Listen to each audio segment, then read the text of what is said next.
San Jose State University does not have enough parking available to accommodate its more than 30,000 students and faculty. Many drivers experience a daily struggle to find convenient parking, waiting in long lines of cars and circling labyrinthine campus lots. The university's Park and Ride service, however, provides a valuable service for students who are aware of it, shuttling riders between the nearby stadium parking lot and the campus. The Park and Ride stadium lot has around 700 parking spaces, and daily tickets and semester permits are significantly cheaper than campus options. The Park and Ride service leverages an otherwise underused parking location to deal with part of the daily hassle of commuting to SJSU. This service could easily be adapted for autonomous vehicles. Students are already willing to take a shuttle to campus from an alternate location. A service such as Park and Ride might even be easier to incorporate as an autonomous service due to the fixed routes the shuttles follow. It could provide an excellent real-world laboratory for understanding autonomous vehicles' place in environments where drivers are sharing the road. Our team chose to focus on an ethnographic study of the Park and Ride service. We were primarily interested to know why people use the service, or conversely, what reasons people might have not to use Park and Ride. This also led us to ponder other questions that might lead to important insights for our research partners at Nissan, such as, do the users believe the service is meeting their needs? And are there specific kinds of behaviors associated with parking at the stadium and riding the shuttles?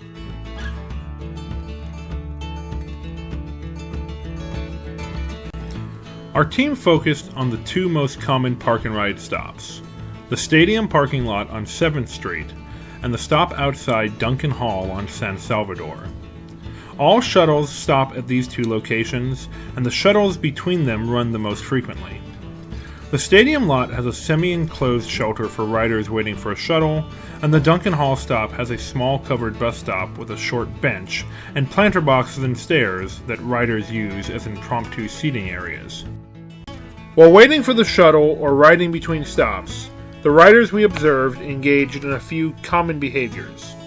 The most frequent of these revolved around smartphones and other handheld electronic devices, behaviors we call screen time. Whether texting friends, watching videos, or checking social media, many of the riders we observed were focusing on screens. Other riders, those traveling in groups, chatted among themselves. Some solo students sat quietly or listened to headphones.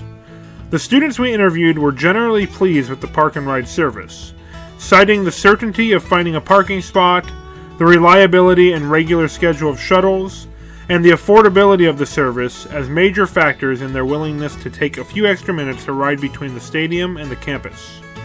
Conversely, parking on campus is considered stressful and uncertain. One interviewee summed up these feelings nicely, telling us that, quote, "Parking on campus is crazy." Our team analyzed the current alternative parking solution and the behaviors associated with its use to inspire potential design implications for our partners at Nissan. We considered factors such as the current behaviors and opinions of students who use Park and Ride, and how autonomous vehicles can improve the experience of those students who already choose the stadium lot and shuttles to avoid the hassle and higher cost of parking at the SJSU campus. There are a number of benefits we identified which might result from the transition to automated transportation.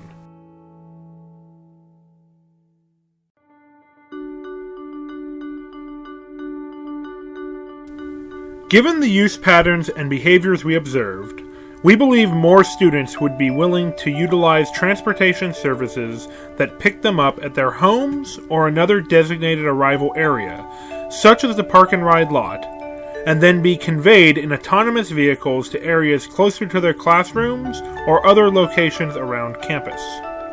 Smaller autonomous cars would be beneficial during slower arrival and departure hours when only a handful of students are moving between the campus and the Park and Ride lot. This could also potentially eliminate the wait time for students arriving during these in-between times when shuttles do not normally depart. Meanwhile, Larger automated shuttles could be deployed at heavy use times to maximize rider capacity and minimize fuel usage. Students we interviewed communicated a general satisfaction with the cost of using Park and Ride and with the speed and regularity with which the shuttles operate, though they would still prefer parking closer to the campus if conditions were not so aggravating at campus lots. Ultimately, students want an option that would place them closer to their classes more directly.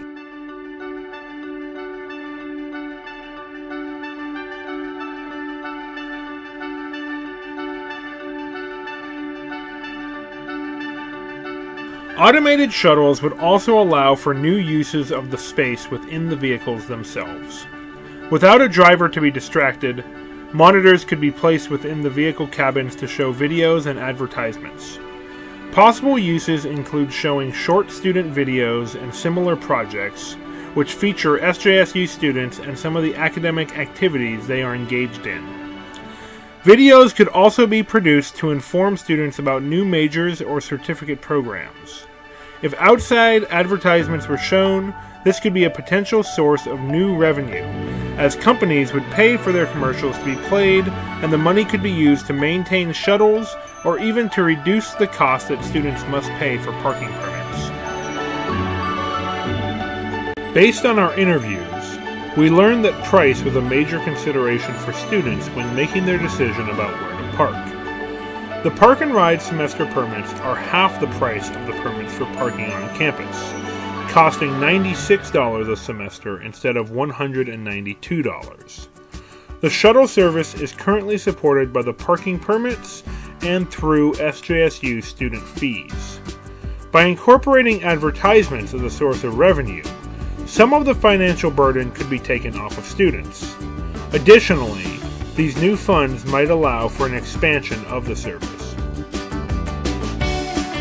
The use of a new service of hired autonomous vehicles to and from campus could completely eliminate parking issues for many students.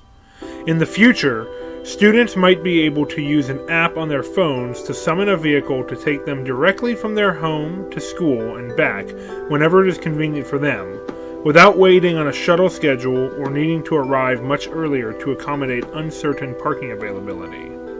They could also share rides with friends and classmates who may live nearby. We believe that students would be amenable to an option for getting direct rides from automated vehicles because it would allow them the luxury of chatting with friends or engaging in the screen time activities we observed in our study. The students we observed spent most of their time at Park and Ride doing various activities on their smartphones and other devices, or else talking to other students with whom they were already traveling. We did not observe them striking up conversations with strangers or otherwise directly interacting with the environment, other than the check posted shuttle times. Students would be unlikely to feel as if they were missing out on social opportunities if they were able to utilize a more direct transportation service.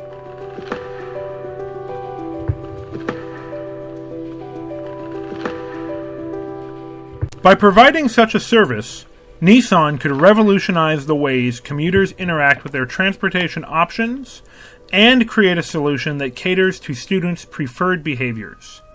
It would be interesting to conduct future studies on increasingly automated environments and services to determine if people who were accustomed to riding driver-operated buses and shuttles feel that the move towards autonomous vehicles represents a meaningful change, either for the better or the worse.